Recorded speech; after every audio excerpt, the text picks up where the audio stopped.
So Steve, through hypnosis, how can you remove barriers someone has about losing weight?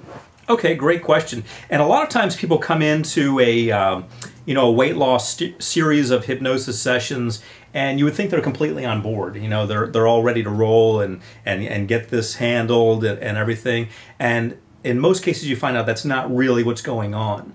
There's a lot of resistance. They've tried a lot of things, just sort of leeching. Hypnosis is usually the very last resort. Right before or sometimes right after the leeches, they use hypnosis. It's the very last thing that they do, and they really don't think it's going to work because they've tried everything else. Mm-hmm. So you don't realize that oftentimes when they first come in the office, because they seem like they're gung-ho, ready to go, and you find out that they've got a lot of resistance because of a number of factors. One, as I've mentioned, is the fact that nothing's worked so far.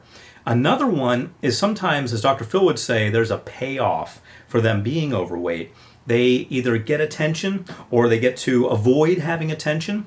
Sometimes they had an unfortunate incident happen with a family member or something when they were a child, some unwanted attention, and they subconsciously have decided that by having extra weight, they'll be able to push off unwanted attention. So they're doing certain things subconsciously to push people away in that sort of interaction.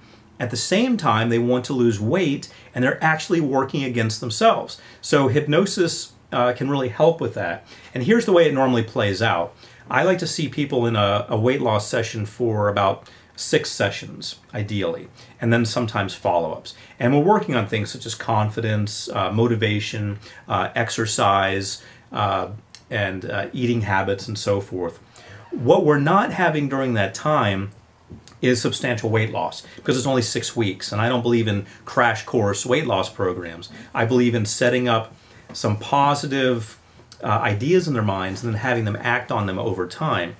What happens normally is that around session 3, they sabotage themselves. They'll start eating more than they've ever eaten before. Why is that? Well, that's a great question. And the reason is that they find that there's that payoff that they have. They don't really want to lose weight subconsciously, and so they'll start working against it, because their subconscious mind is sending out the danger signal, saying there's something not quite right. We're getting uncomfortable. When they get uncomfortable, they want to get things back to being good, to being normal, to being right, which for them is having a certain amount of weight. Mm-hmm. They see things starting to go this way. They remember what happened in the past when they looked great. They got that unwanted attention, so they want to go in this direction to preserve their psyche, to make sure that they stay intact as an individual. What that means for them is the excess weight. So the sabotage kicks in, and they don't know why.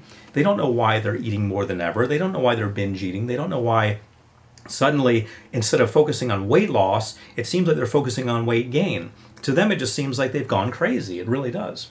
Are people honest about it when they come in? Do they say, I don't know what's going on? Oh yeah, absolutely, because they're paying for the sessions. So, and they want the result, or at least they think they want the result. So they want to point out anything that might be not them.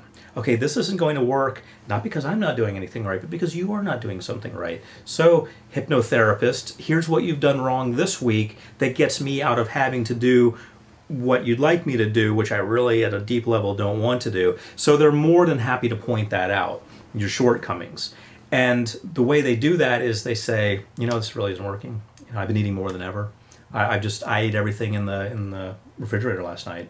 And what do you say then? I say, good. I expected that. I knew we were going to be here. In fact, I tell clients that I put that in a book because it happened so. I wrote a book on weight loss, and I put that in the book.